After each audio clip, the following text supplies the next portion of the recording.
Hey everybody, this is Bill. I am the salty old Marine. I want to talk to the veteran who's on the fence. I want to talk to the veteran who can't make up their mind whether or not to apply for VA health care or VA disability.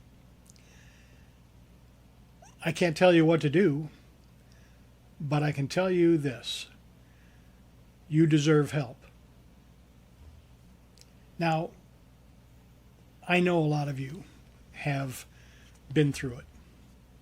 Some much, much worse than I have.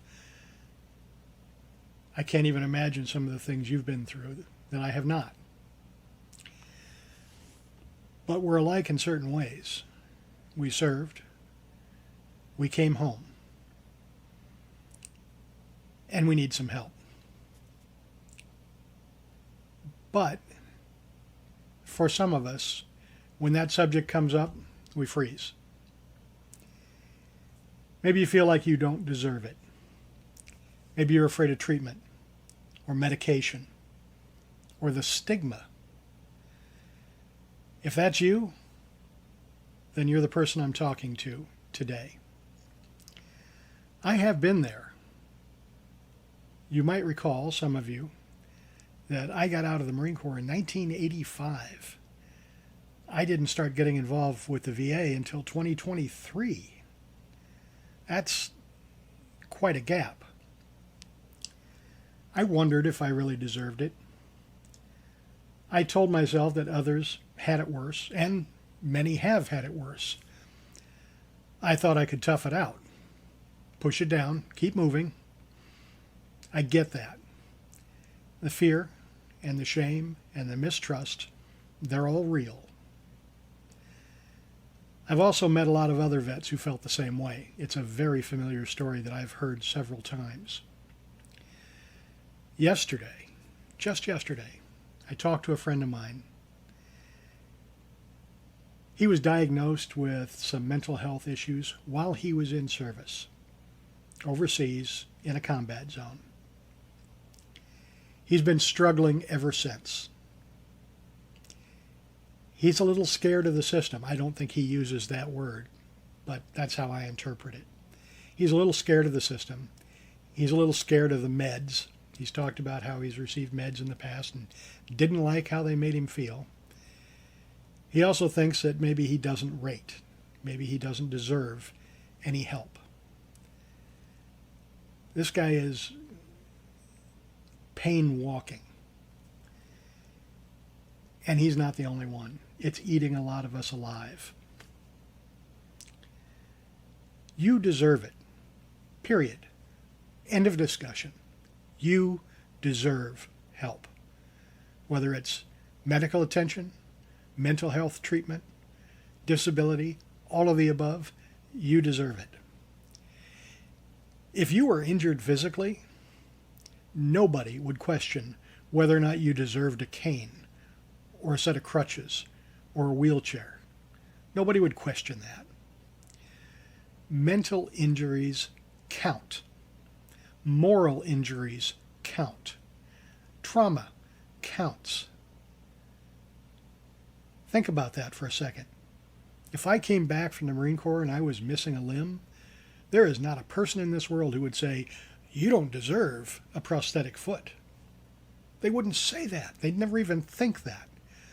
But if I come back and I say, I need some mental health treatment because of what I experienced, we're concerned how other people will perceive that. We're concerned what they'll think about that.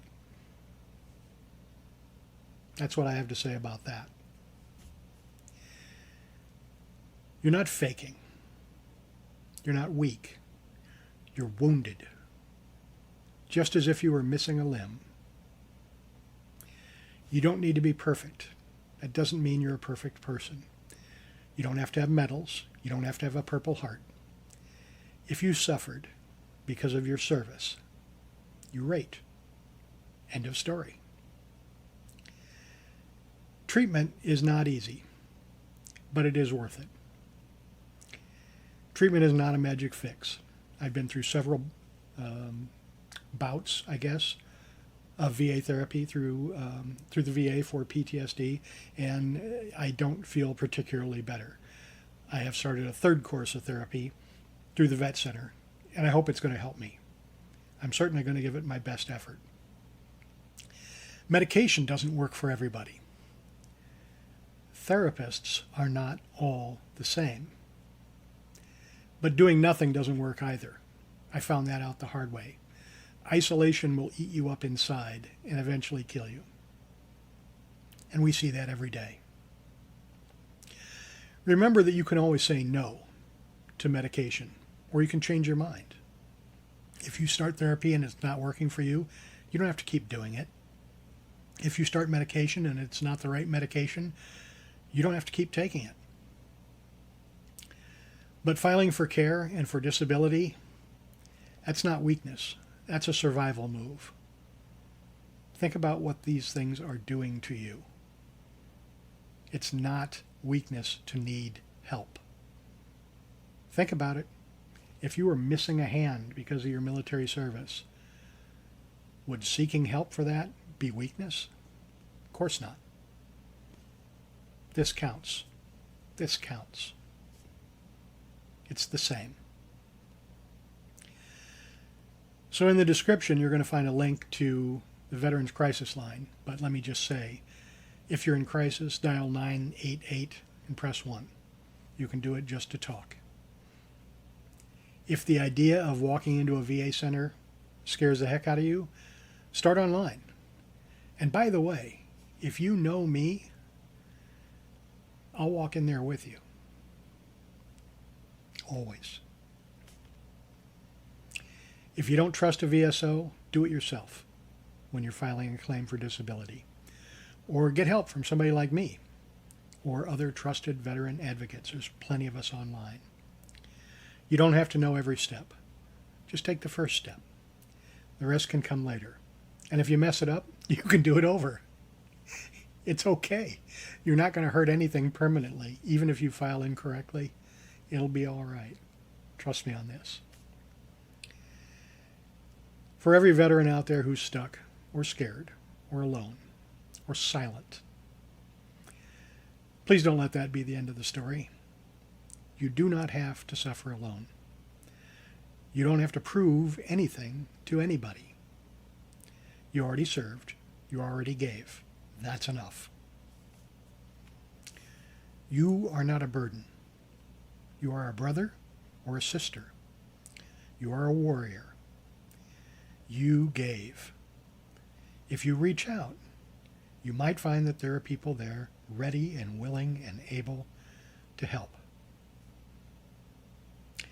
If this spoke to you, or if you know somebody that this might be helpful, please share it. Please leave a comment. This is Bill. I am the Salty Old Marine. Please like, share, subscribe, drop your comment.